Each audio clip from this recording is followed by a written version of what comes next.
আপনি কি জানেন এমন এক দেশ আছে যেখানে বেশি জোরে হাসলেও আপনি জেলে যেতে পারেন?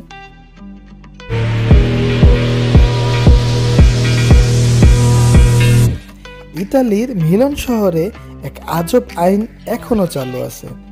রাস্তায় মুখ গম্ভীর করে থাকলে, এমনকি হেসে না থাকলেও আপনার জরিমানা দিতে পারে। এই আইন চালু হয়েছে 1800 সালের দিকে শহরকে ইতিবাচক রাখার জন্য। তবে কিছু বিশেষ পরিস্থিতিতে, যেমন হাসপাতাল, শেষকৃত্য বা শোকবহ সময়, এই সময় কিন্তু হাসা যাবে না। যদি হাসেন তাহলে মায়ের খাওয়াও লাগতে পারে। আপনার শহরে যদি এমন নিয়ম থাকতো, আপনি কি করতে পারতেন? সারাদিন হাসি নিয়ে থাকতে পারতেন?